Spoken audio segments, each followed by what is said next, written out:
बिल्कुल रेडी है। किसकी पूजा करने जा रही हो? आज कौन सा त्योहार है? आज वट सावित्री व्रत है।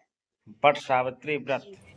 तो हेलो बहनों, हम आपको वट सावित्री के व्रत में कौन से जो भी भगवान? सामग्री लगती है उसके बारे में आप लोगों को बताएंगे क्या क्या ये लगता क्या है। क्या तो बना आप लिया? सब लोग ध्यानपूर्वक सुने और ये वीडियो बिल्कुल भी स्किप मत करना, चलो कोई बात नहीं, दो क्योंकि लोगों का, लेकिन सारी ये जानकारी क्या आप गोल गोल लोगों रखे को हैं? तभी मिलेगी जब आप ये पूरी वीडियो देखेंगे, तभी आप लोगों को बरगदी। सारी जानकारियाँ प्राप्त और होंगी। ये तो क्या है? अब मैं आपको वट सावित्री में ये जो भी कटोरी में क्या रखा? सामग्री लगती है वो बताने जा रही हूँ।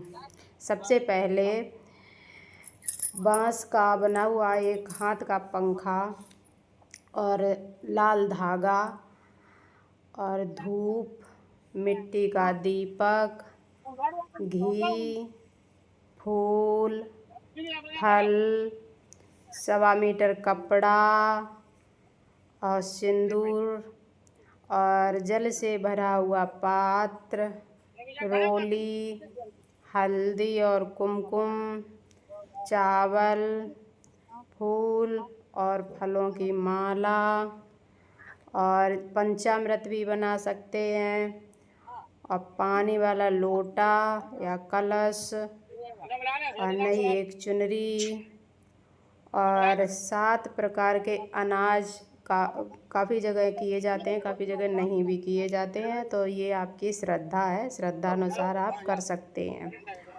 और ये सारे सामान और मिठाई और ये सारे सामान आप सब लोग एकत्रित करके फिर उसके बाद पूजन चालू करेंगे। तो बहनों, ये सामग्रियां लेके हम वट के वृक्ष के पास पहुंचते हैं। तो जहां पूजा की जाती है उसके वृक्ष के नीचे बहुत अच्छे से विधि विधान से वृक्ष के नीचे ही पूजा करनी चाहिए।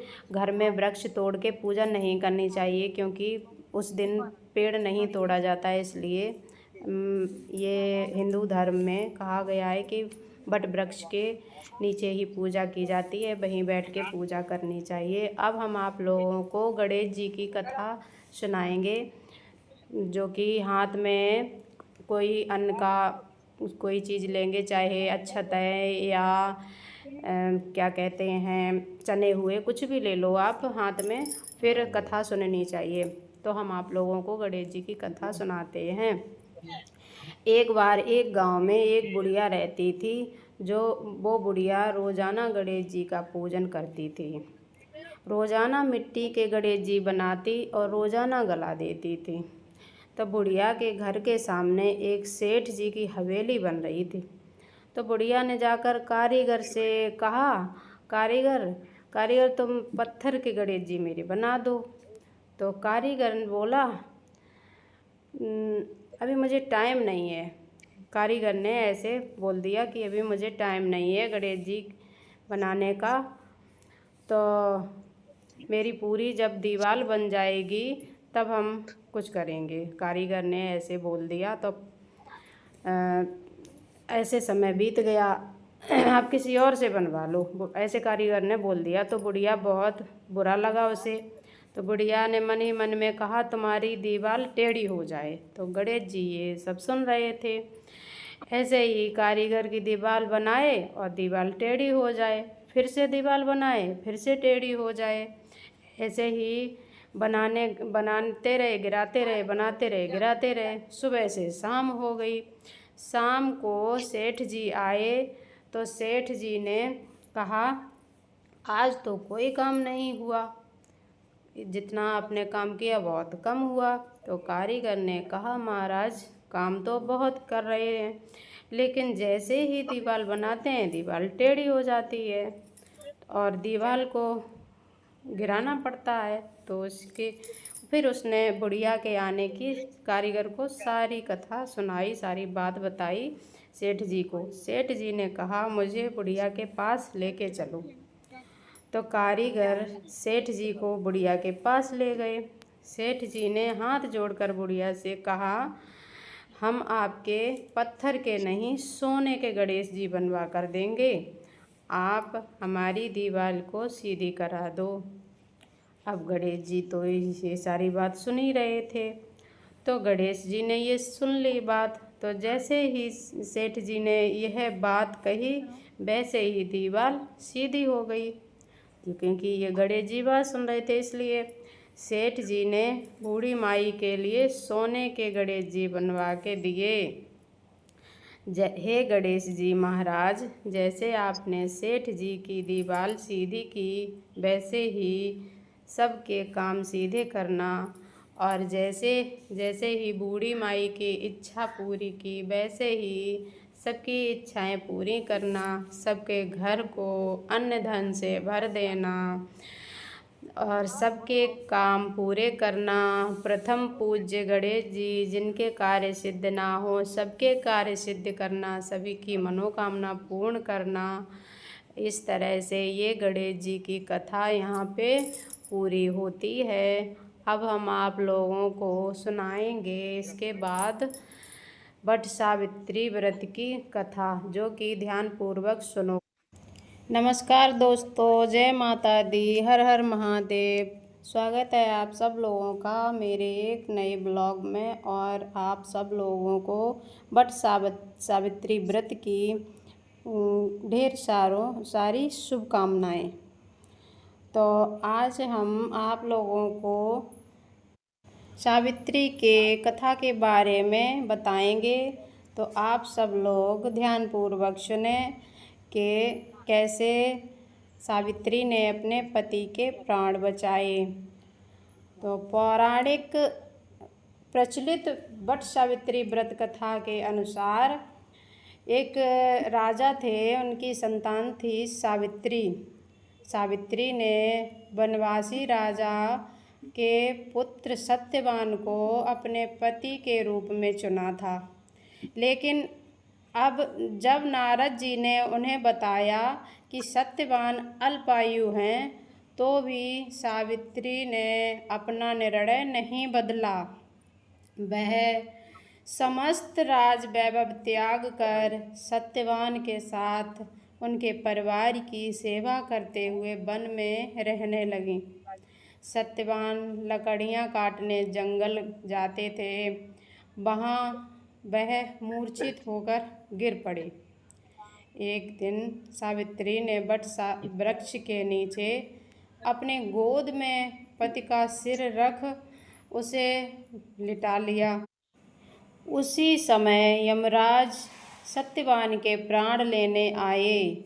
यमराज सत्यवान के जीव को दक्षिण दिशा की ओर लेकर जा रहे थे। सावित्री भी यमराज के पीछे पीछे चल देती है। उन्हें आता देख यमराज ने कहा कि हे पतिव्रता नारी, पृथ्वी तक ही पत्नी अपने पति के साथ देती हैं, तुम वापस लौट जाओ। तो सावित्री ने कहा, जहाँ मेरे पति रहेंगे वहीं मुझे भी रहना है, यही मेरा पत्नी धर्म है। यमराज के कई बार मना करने पर भी वह नहीं मानी। अंत में सावित्री के साहस और त्याग से यमराज ने प्रसन्न होकर उनसे 3 वरदान मांगने को कहा। कौन से? तो सावित्री ने बड़े ध्यान से वो 3 वरदान मांगे। सावित्री ने कहा, सास ससुर के लिए नेत्र ज्योति मांगी, मतलब उनकी आँखें, वो अंधे थे तो उनकी नज़र मांग ली। उनके पिताजी अंधे थे। हाँ जी। वो राज्य मांगा एवं अपने ससुर का जो राज्य खो गया था वो मांगा। अपने सत्यवान के 100 पुत्रों की माँ बनने का वर भी मांगा। तीनों वरदान सुनने के बाद यमराज ने कहा, तथास्तु। तो यमराज तो तथास्तु बोल गए, ऐसा ही होगा। जब ऐसा ही बोल गए तो यमराज आगे बढ़ने लगे। तो सावित्री ने कहा कि प्रभु, एक पतिव्रता पत्नी हूँ और अपने आप ने मुझे पुत्रवती होने का आशीर्वाद दिया है। यह सुनकर यमराज को सत्यवान के प्राण छोड़ने पड़े। सावित्री उसी वट वृक्ष के पास आ गई जहाँ उसके पति का मृत शरीर पड़ा था। सत्यवान जीवित हो गए और ये कथा बहुत ही प्रचलित है हमारे हिंदू धर्म में और बहुत अच्छी तरह से मनाई जाती है। ये हर साल जेठ की अमावस्या को ये व्रत पूजन होता है, तो बड़े धूमधाम से स्त्रियां इसे मनाती हैं, जो कि बड़े ही पहले से तैयारियां जिस तरह भगवान शंकर जी माँ पार्वती सावित्री पर प्रसन्न हुई हैं, उसी तरह भगवान सब पर प्रसन्न होना और सबकी मनोकामना पूर्ण करना, सबको सौभाग्यवती रखना, सबका सौभाग्य अखंड रखना, यही कामना हम सब लोग करते हैं। यही कामना के लिए ये व्रत पूजन किया जाता है और इसी कामना को लेकर आज सब स्त्रियों ने ये पूजन किया।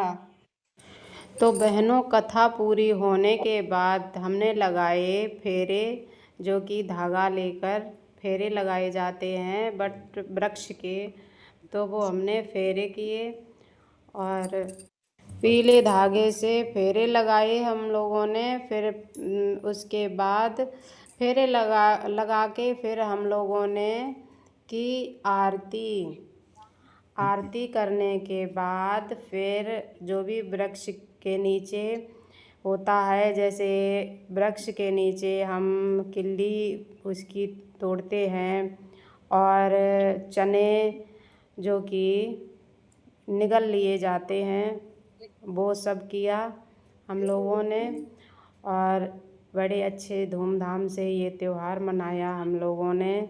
और ये वीडियो आप सब लोगों को अच्छी लगे तो लाइक शेयर कमेंट ज़रूर करें और बताएं कि ये आप लोगों को कैसी लगी, जिससे कि आगे हम आप लोगों को फिर अच्छी बढ़िया वीडियो लेके आएँ आप लोगों के लिए।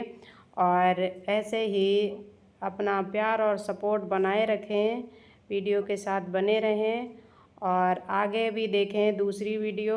तब तक के लिए इंतज़ार करें कि दूसरी वीडियो हमारी बहुत प्यारी अच्छी सी आने वाली है और इसका वेट आप लोगों को बस थोड़ा ही करना पड़ेगा और बहुत बढ़िया प्यारी सी वीडियो लेके आएंगे। और आप सब लोग ऐसे ही प्यार और सपोर्ट बनाए रखें। बहुत आप लोगों का धन्यवाद। राधे राधे दोस्तों, इन लोगों ने मिलकर वट वृक्ष की परिक्रमा लगाई सारे लोगों ने और बहुत विधि विधान से पूजा की है।